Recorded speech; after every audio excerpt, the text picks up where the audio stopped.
Coucou tout le monde, j'espère que vous allez bien. Je vous retrouve en vidéo pour vous faire ma pile à lire du challenge de l'été qui débutera donc dans un mois tout pile.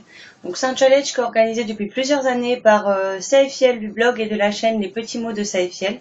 Donc vous aurez toutes les coordonnées en barre d'infos. C'est un challenge qui se déroule du 21 juin au 21 septembre. On se fixe une pile à lire comme on veut. On peut l'agrandir, la réduire au fur et à mesure du challenge. Donc pas de pression, chacun fait une liste du nombre de livres qu'ils veulent, s'ils veulent en mettre 10, s'ils veulent en mettre 100, chacun est libre de faire ce qu'il veut. Il y a quelques petits défis supplémentaires ajoutés par Saïfiel, donc je vais vous les dire tout de suite.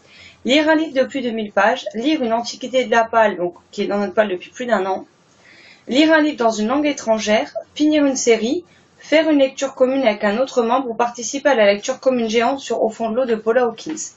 Donc il y a également un système de remise des trophées. Donc pour les trophées, je vais pas blablater parce que sinon la vidéo va être très longue, le nombre de livres que j'ai à vous présenter, mais vous pourrez retrouver toutes les coordonnées en barre d'infos.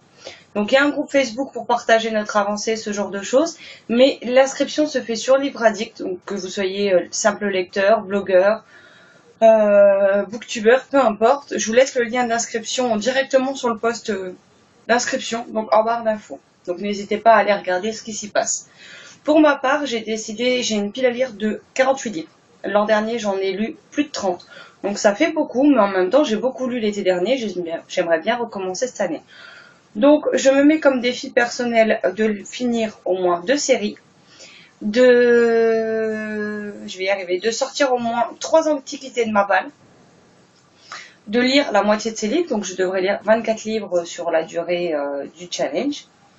Et puis c'est déjà pas mal, après on verra. Si j'y arrive, c'est bien. Si j'y arrive pas, il n'y a pas mort d'homme. Donc j'ai catégorisé les livres par catégorie de 5. Je me suis fait des petites piles à lire comme ça, bien précises par 5 livres. Et on verra donc si j'arrive à les lire. Donc on commence par les 5 antiquités de ma palle, donc ils sont là depuis plus d'un an.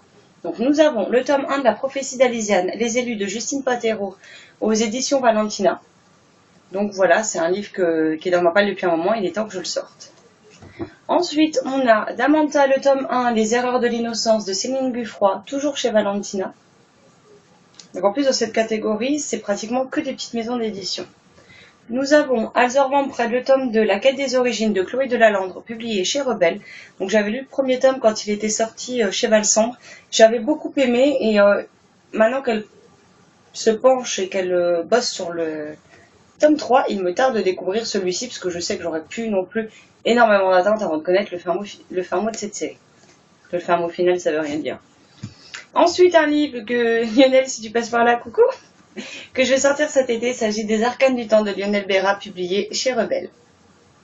Donc un livre qui me fait envie et qui est dans ma palle depuis 2014, donc il est temps. Et le dernier qui est dans ma pile à lire, alors, il vient d'une grosse maison d'édition, mais il est dans ma pile à lire depuis 2008, quand il est sorti. Ça fait juste 9 ans qu'il prend la poussière dans mes étagères. Et il serait temps que je lise. Il s'agit de Les Chroniques de Spiderwick, l'intégrale de Tony DiSavizzi et Oli Black, publiée chez Pegasi. Donc il y a eu plusieurs couvertures différentes pour cette intégrale, une bleue, celle-ci.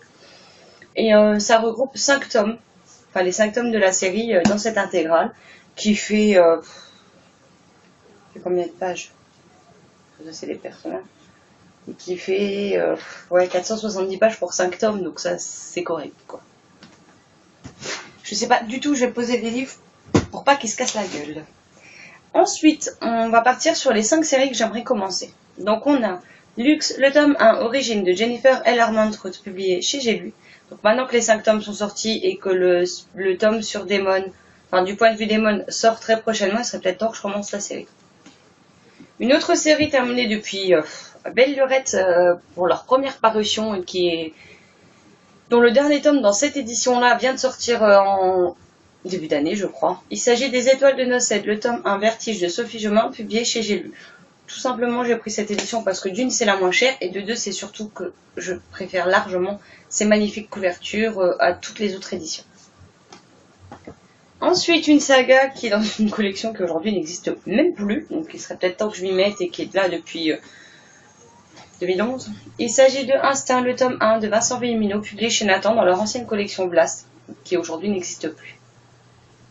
Donc j'ai aussi les pluies de Vincent Villomino dans ma pile à lire que je pense lire avant celui-ci, mais celui-ci me fait très envie aussi, puis j'ai 3 tomes, donc voilà. Ensuite, on a Oniria, tome 1, Le Royaume des Rêves de BF Paris, publié chez Hachette.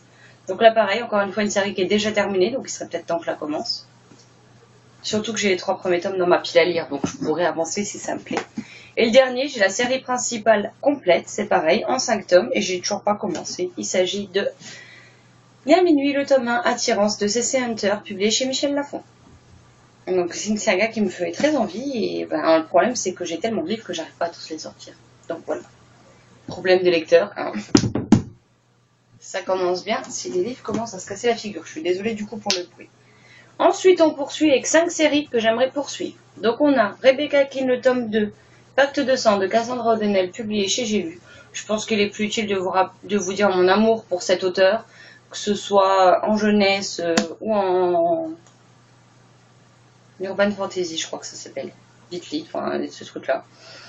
Et il me tarde de poursuivre enfin cette série parce que j'arrive pas à la poursuivre et ça m'agace. Ensuite, on a Le Pays des Contes, le tome 4, Au-delà des royaumes de Chris Colfer, publié chez Michel Lafon. Donc on aurait dû le lire en avril pour la sortie du tome 5 en mai. Finalement, il sort qu'en juin. Mais du coup, je compte me le faire cet été avec Steph, de la lecture de Steph en lecture commune. Et je pense qu'on enchaînera avec le 5 derrière, qui d'ici là, normalement, devrait être sorti. Une autre série dont je vous ai présenté le tome 2, il y a très peu de temps en point lecture, ainsi que sur le blog en chronique. Il s'agit des Princesses du Royaume de la Fantaisie avec le tome 3, Princesse du désert, de Thea Stilton, publié chez Albin Michel Jeunesse. Donc c'est une série sans prise de tête, agréable, très sympathique, et il me tarde de la poursuivre. Ensuite, nous avons une série que j'ai commencé l'an dernier, que j'ai beaucoup aimée, c'est une trilogie, donc j'aimerais bien la finir cet été. Il s'agit de L'été où je suis devenue jolie, donc le tome 2, L'été où je t'ai retrouvée, de Jenny Han, au livre de poche jeunesse. Voilà. Et le dernier pour les séries que je souhaite poursuivre, il s'agit de Elvira Time, la saison 2 de Mathieu Guibé, publié aux éditions du Chat Noir. Donc pareil, j'ai adoré l'humour d'Elvira, j'ai adoré le personnage de Jericho et il me tarde de les retrouver. Maintenant, on passe à 5 sagas que j'aimerais finir. Donc nous avons Fille des cauchemars, le tome de l'Ordre de la Dague Noire de Canterbury Black, publié chez Hachette dans la collection Black Moon. Donc j'ai lu le premier tome que j'ai bien aimé, même si certains points m'ont gêné, et donc j'ai hâte de voir comment l'histoire va se terminer. Ensuite, nous avons La Nuit des Fugitifs, donc le tome 2 de Suivant sur les listes de Manon Fargueton, publié chez Rajo Thriller. Donc j'avais beaucoup aimé le premier tome. J'ai essayé de lire ce premier tome en début d'année, mais j'avais pas la tête à lire du thriller. Donc je l'ai reposé et je compte bien le finir cet été. Comme ça, je connaîtrai le fin mot de l'histoire.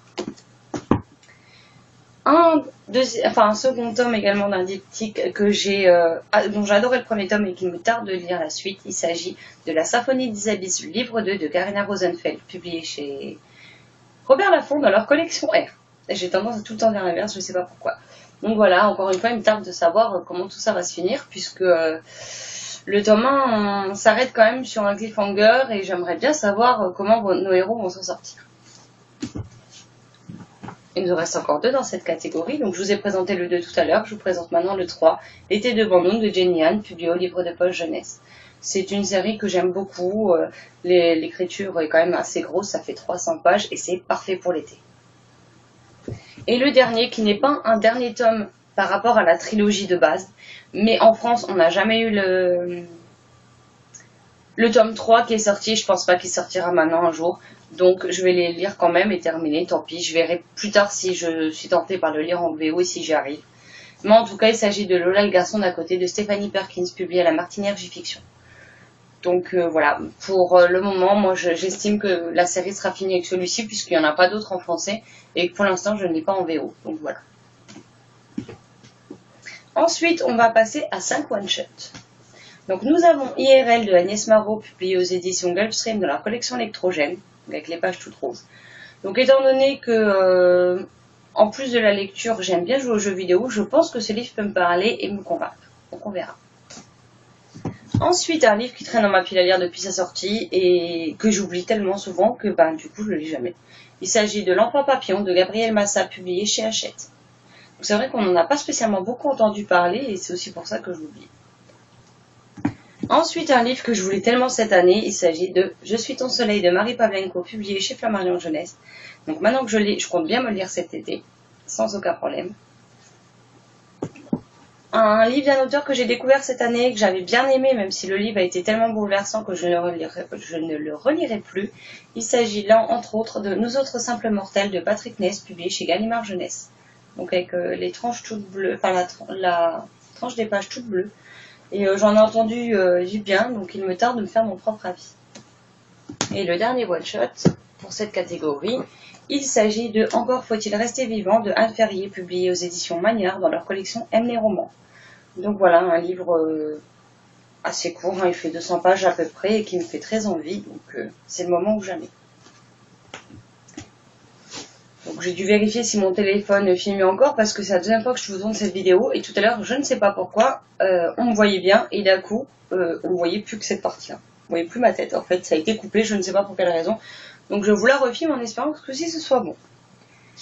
Donc ensuite, on passe sur les livres achetés aux Imaginales. Donc les Imaginales, quand vous verrez cette vidéo, c'était hier.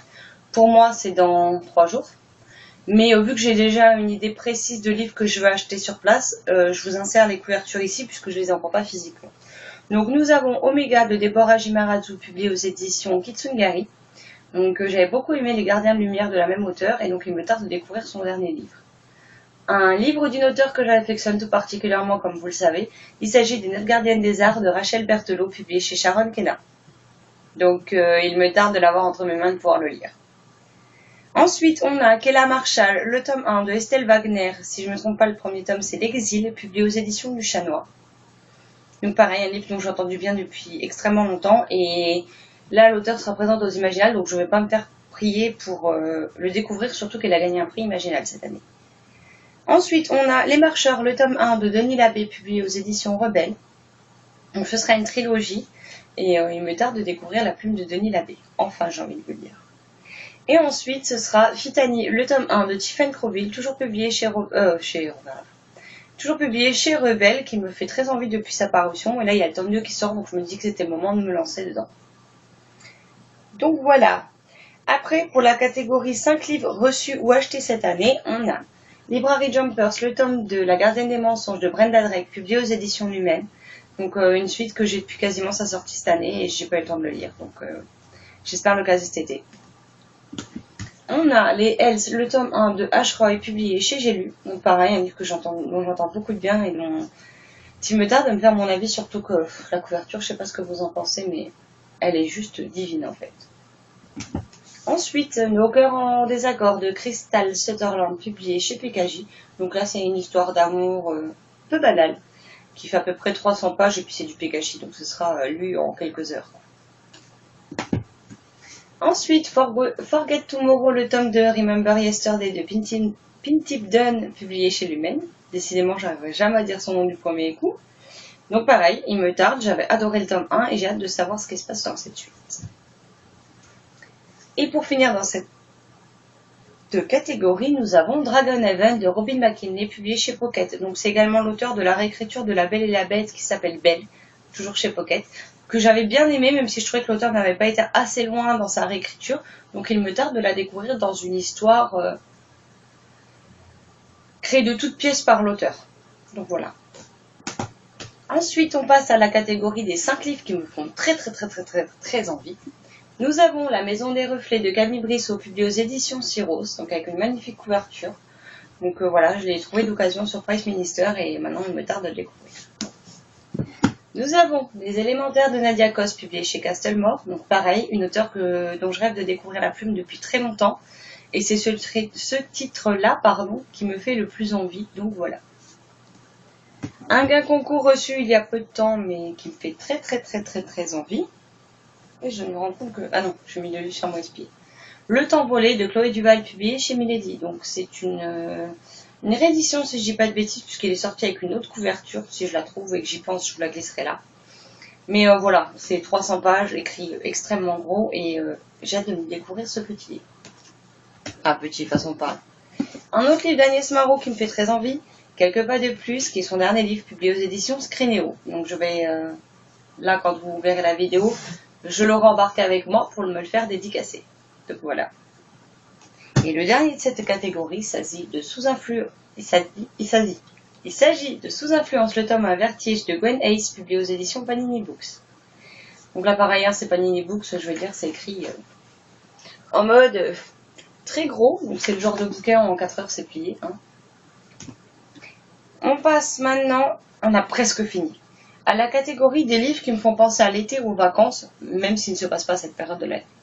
Donc on a 15 ans de Michel Dalton, publié chez Albin Michel Jeunesse dans leur collection Lit, que j'ai acheté l'été dernier, que j'ai pas eu le temps de lire avant la fin de l'été, donc je me le suis gardé pour cette année. Comme vous voyez, il y avait déjà mon marque-page parce que j'avais voulu le lire. Ensuite, Une île de Tracy Garvis Graves, publiée chez Milady. Donc là, c'est une histoire dont on entend parler depuis longtemps, que les gens ont plutôt bien aimé, j'ai hâte de me faire mon propre avis dessus.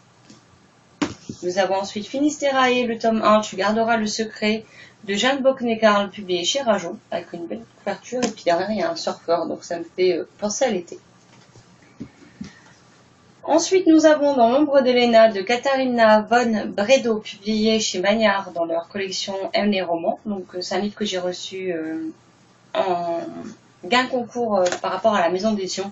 Une fois de plus, ça fait 200 pages, c'est court, c'est écrit gros, ça leur écrire très vite. Et puis de voir la jeune fille allongée dans l'herbe, j'ai juste envie d'aller prendre un bouquin et de faire la même chose. Et le dernier de cette catégorie, nous avons Tuto numéro 1, Embrassée comme une déesse, de Brianna Hershrom, publié chez Lumen. Donc ça me fait tout simplement penser aux amours de vacances, et donc c'est pour ça qu'il s'est retrouvé dans cette catégorie. Et maintenant, les 3 livres que j'ai décidé de catégoriser comme bonus, on verra bien. Dont un, je vais probablement me faire huer parce que je n'ai toujours pas découvert, alors que ça fait des plombes qu'il est sorti.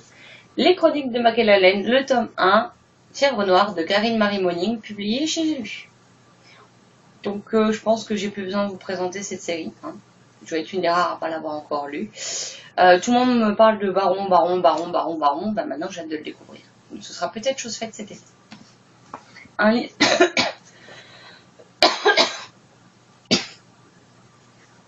Un livre qui était dans ma pile à lire du challenge de l'été dernier, que je n'ai pas lu malgré qu'il soit très court. Il s'agit du Magicien d'Oz de Franklin Manbaum, publié aux éditions Pocket. Donc dont j'aime beaucoup la couverture. Et cette année, il n'y a pas de raison que je ne le lise pas. Il fait même pas 200 pages et j'aimerais bien le lire. Surtout qu'ensuite j'ai Wicked, bon, il n'y a que le tome 1 paru en France, mais de Gregory Maguire chez Brajlon, et que j'aimerais bien lire l'histoire originale avant de lire celle-ci. Et le dernier que vous avez vu passer en plusieurs piles à lire et que je n'ai toujours pas eu le temps de lire, il s'agit de Souvenirs perdus, le tome 1 étrangère de Samantha Bailly, publié chez Syros. Donc voilà. Donc c'en est tout pour mon immense pile à lire. Du coup, d'habitude, ma pile à lire, je la laisse de sortie. Là, je vais les ranger parce que sinon, je vais plus m'en sortir, il y en a trop. Si vous voulez avoir un récapitulatif des titres, ils seront tous dans la barre d'infos également. Si vous participez au challenge, n'hésitez pas à me le dire en commentaire, à me laisser le lien vers vos articles, vos vidéos, ou à me dire quel titre vous avez sélectionné pour votre pal.